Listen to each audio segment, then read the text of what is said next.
반갑습니다. 잠을 잊은 그대에게 12번째 시간을 시작하도록 하겠습니다. 오늘은 이론적 토대, 경험연구, 연구가설, 분석의 틀에 관해서 말씀을 나눠보도록 하겠습니다. 아마 이거 많은 선생님들께서 귀에 못이 박히도록 많이 들었을 것이고요.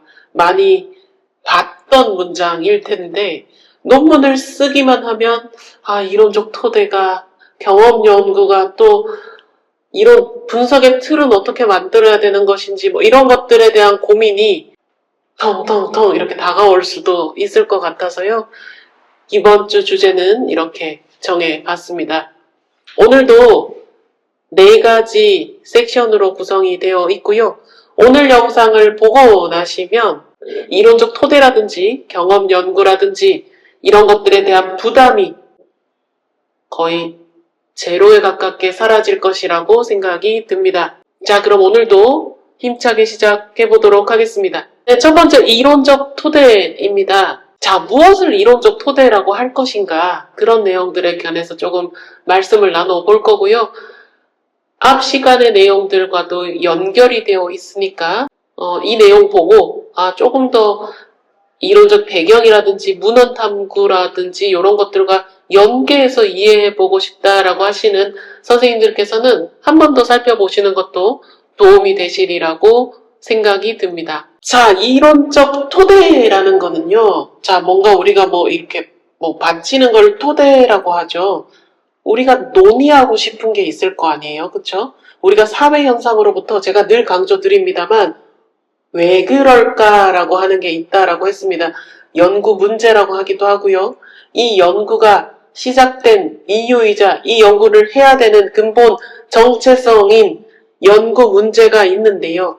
그 연구 문제를 통해서 궁극적으로 해결해야 되는 관계들이 있습니다. 이 현상은 왜 그럴까?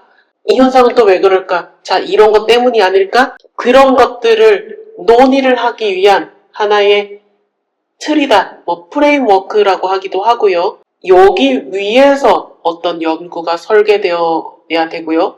어떤 해석이 있고 어떤 결과물로서도 나와야 되는 겁니다. 이런 실수들을 많이 합니다. 보통은 이론적 배경 따로 쓰고 연구 제가 예전에 지난 강의에서 그냥 누구는 어떤 연구를 했고 누구는 어떤 연구를 이런 게 아니라고 했습니다.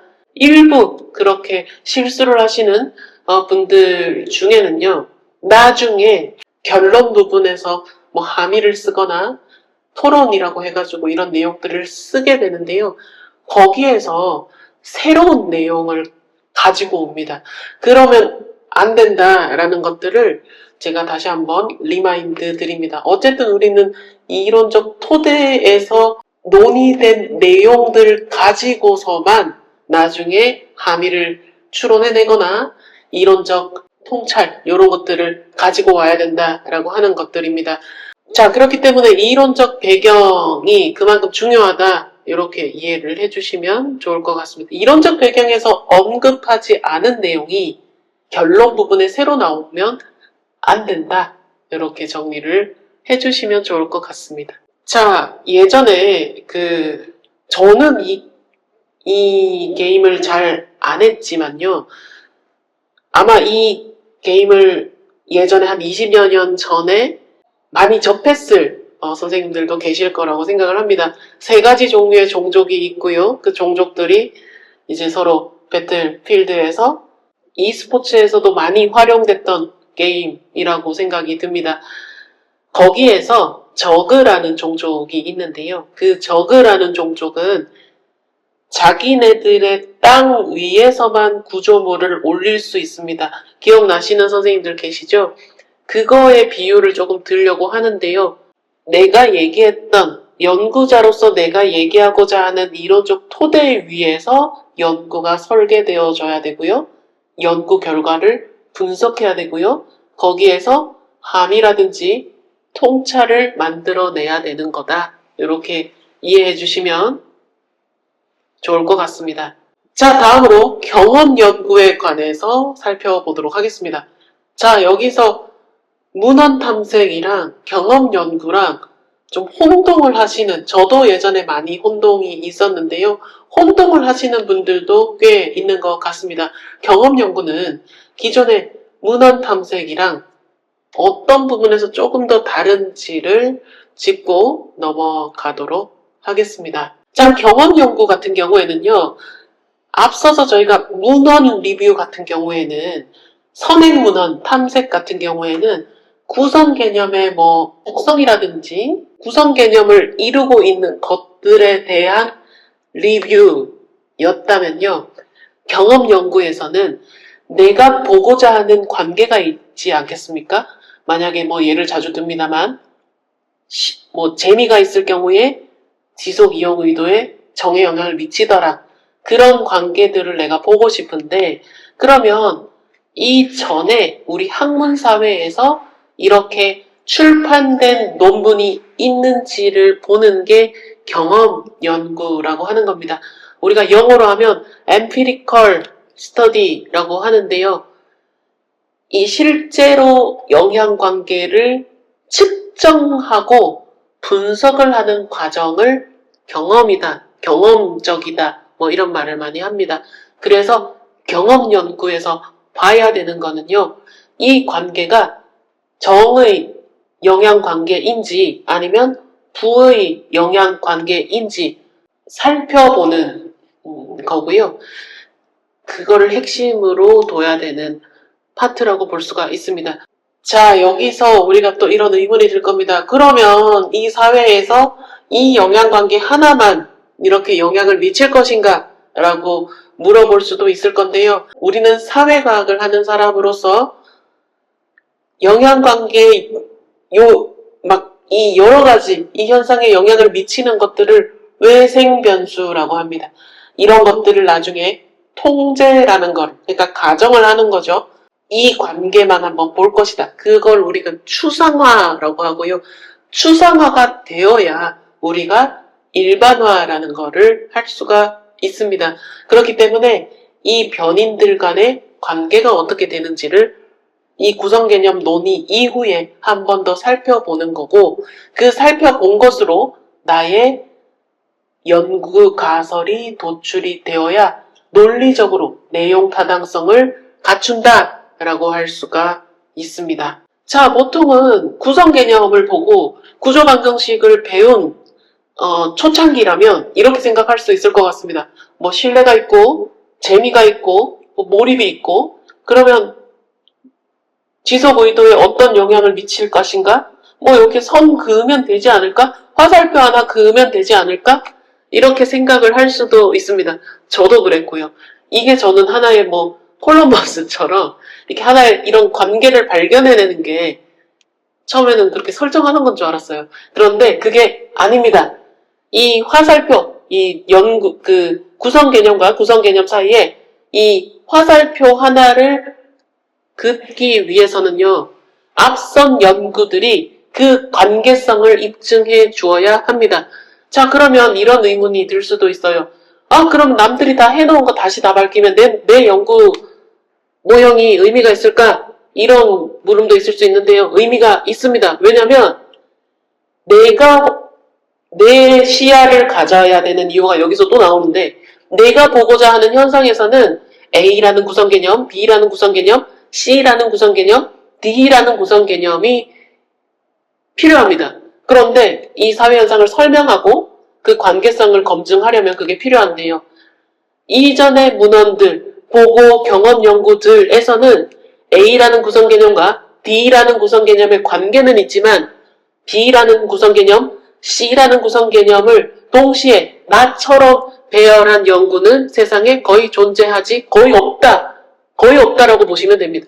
그렇기 때문에 내 연구가 가설이 검증되면 하나의 이론으로서 우리 학문 세계에 자리하게 되는 겁니다. 그렇기 때문에 각 관계들이 있다. 그러면 그 관계에 해당하는 기존의 경험 연구들은 있을 거 아니에요. 그 연구들을 토대로 연구 가설을 도출해내는 겁니다. 이게 선행되지 않으면 왜 여기에서 영향을 미쳐야 돼? 여기에 바로 질문이 들어올 수 있습니다.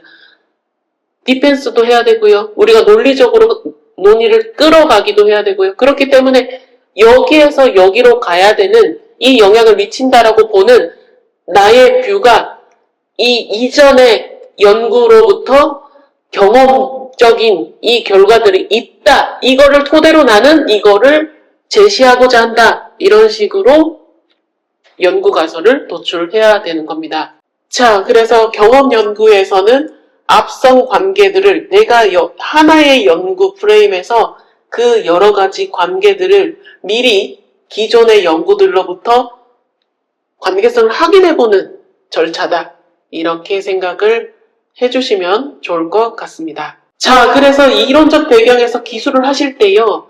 기존의 선행 연구에서 조사했던 것처럼 어떤 맥락에서 어떻게 정의되고 있는가, 그간 학자들이 어떤 논의가 이어져 왔는가, 그리고 핵심 속성은 무엇이고 어떻게 측정되는가, 이런 것들이 논의가 되었다면요.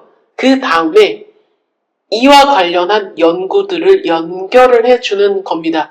그래서 이 연구들을 경험 연구를 살펴보면 해가지고 누구누구는 어떤 연구에서 이러이러이러한 관계성들을 확인했고 또 누구는 또 이러이러한 연구에서 관계성을 확인했다. 뭐 양의 뭐 아니면 어떤 영향을 미침을 확인했다. 그러니까 이전에 어떤 맥락으로 기술되어야 하고 그 다음에 다른 식으로 기술되어야 한다라는 것들이 조금 느낌이 오실 겁니다.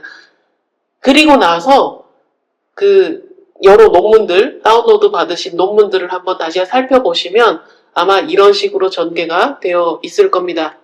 이렇게 논리적으로 설득을 해나가는 과정이다. 이렇게 경험 연구를 한 번 더 이해해 주시면 좋을 것 같습니다. 한 번 더 리마인드 드리기 위해서 이 시트를 만들었는데요. 경험 연구에서는 변인의 속성이나 이런 것들은 이전에 했을 거고요. 이 변인이 어떤 영향관계, 내가 보고 예를 들면 늘 말씀드립니다만 지속 가능 의도라든지 뭐 이런 것들은 종속 변수 같네라고 하는 생각이 드시죠. 그건 우리가 여러 연구를 통해서 이 변수는 여기에 오는 거구나. 그리고 여기는 매개구나. 여기 뭐 이런 생각들이 드실 건데 그런 것들도 경험 연구를 통해서 살펴보는 겁니다. 변수의 선후행 관계라든지 그리고 영향관계가 뭐 양의 영향관계인지 음의 영향관계인지 이런 것들도 살펴보는 것, 정의 영향관계인지 부의 영향관계인지 이런 것들도 살펴보는 것들을 경험 연구에서 한다. 이렇게 이해해 주시면 좋을 것 같습니다. 자, 세 번째로 연구 가설입니다. 앞서서 연구 가설에 대해서 간략하게 말씀드렸지만 관련해서 다시 한번 살펴보도록 하겠습니다. 자, 연구 가설이라는 말은요, 예전에 설명드린 적 있습니다만 대립 가설이라고 한다고도 했습니다. 기존 지식 체계의 도전자로서 대립한다. 뭐 이렇게 해석을 해주셔도 좋고요. 지금 지식 체계가 있다면 이 모든 것들이 설명이 돼야 되지 않겠습니까? 근데 내가 봤을 때 이거는 설명이 안 되는데 이거는 좀 내가 한번 살펴볼 필요가 있는데 그게 Y 퀘스천이고요.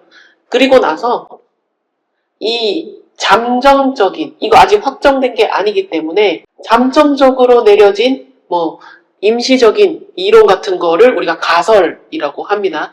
자, 기존 체계에서 설명이 안 되는 것들을 우리가 발견해서 기존 지식체계를 다시 기여를 하는 우리가 지식 생산자이기 때문에 이런 과정이 필요합니다.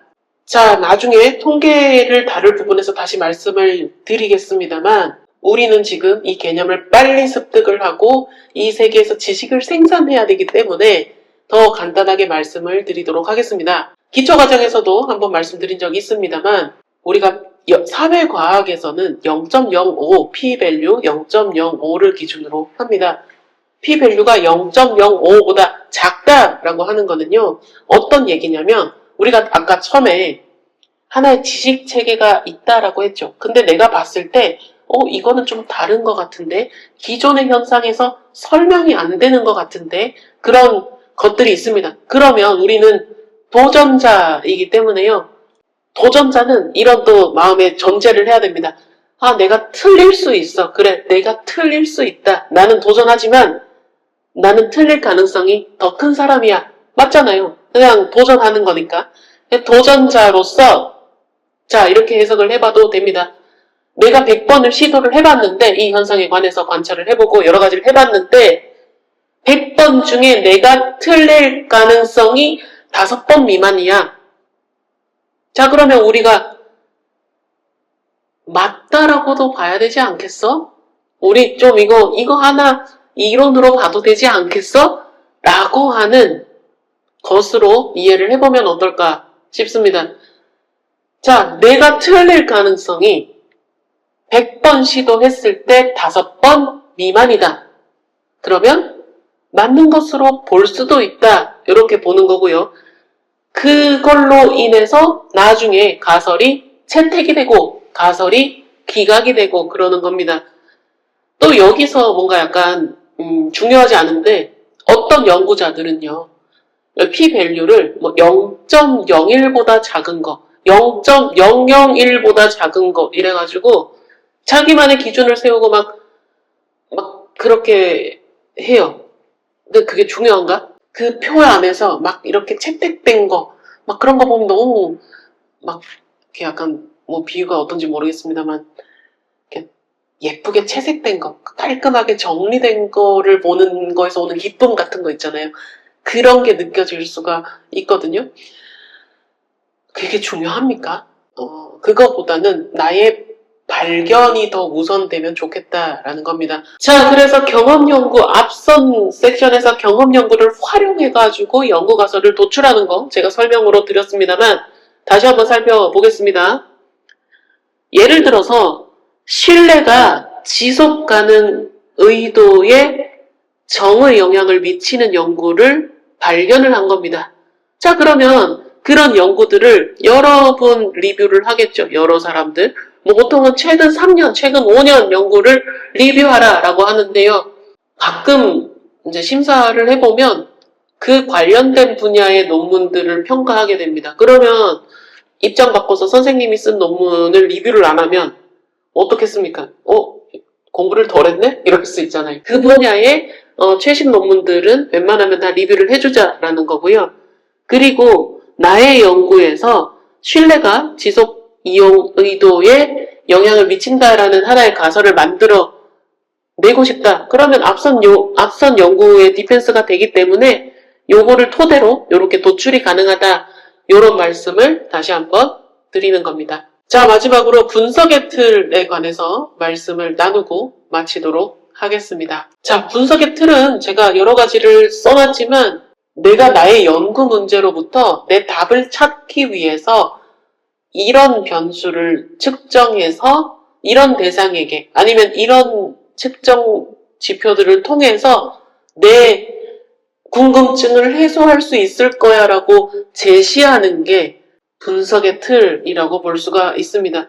이렇게 해서 분석을 할 거다 라고 제시를 해주는 거다. 이렇게 이해해 주시면 좋을 것 같습니다. 자, 그래서 여기에서 나오는 게 연구 방법론이라는 겁니다. 우리가 연구 방법론 책들 막 이만큼 있잖아요.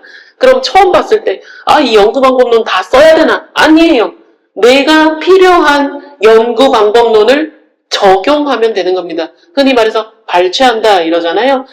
적용을 해서 내가 보고자 하는 사회 현상을 가장 잘 설명해주는 연구 방법을 채택하시면 된다라는 거고요. 그 대상이 사람일 경우에는 그 대상이 적절한지 아니면 내가 측정한 값들이 정말 이 현상을 설명해 줄 수 있을 것인지를 데이터셋을 만들 때 살펴보셔야 된다라는 겁니다. 단순하게 데이터를 모아서 이거 가지고 어떻게 하지? 그러면 답이 안 나와요. 데이터를 가지고 Y 퀘스천을 지난 시간에 어떤 받은 자료라 하더라도 Y 퀘스천은 필요하다라고 했습니다. 자, 그래서 항상 내가 이 연구를 왜 하는지, 그러면 이 자료가 내 주장에 도움이 되는지 안 되는지를 항상 머릿속에 유지하고 분석을 진행하셔야 되고요. 나는 그래서 이렇게 분석할 거야 라고 알려주는 게 분석의 틀이다. 이렇게 이해해 주시면 좋을 것 같습니다. 자, 그래서 다시 한번 정리를 하면 이 연구 방법을 쓰면 내가 알고자 하는 것을 알 수 있는가? 이 연구 대상을 선택하면 내가 알고자 하는 걸 알 수 있는가? 이런 것들을 살펴보는, 그리고 이런 것들을 독자에게 알려주는, 왜냐하면 우리는 연구로서 일반화를 해야 되고요. 나중에 재현 가능성, 뭐 이런 것들도 해야 되기 때문에 연구의 속성들이 여러 가지가 있잖아요.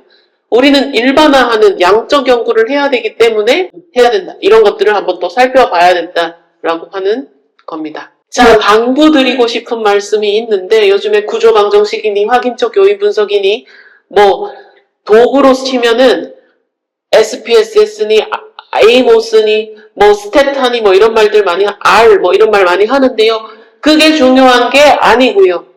내가 사회 현상을 여기에서 이게 왜 그럴까라고 보고 그걸 어떻게 측정할 거며 그 측정하는 연구 방법 중에 나와 가장 적합한 거를 어떻게 볼 것인가. 심지어 웬만한 통계들은 엑셀로도 가능합니다. 그렇기 때문에 이게 막 사람들이 막 나 SPSS 할 수 있어, 에이모스 할 수 있어, 막 스테타 할 수 있어 이러는데 요즘은 R을 해야 된다는데 이런 게 다가 아니고요.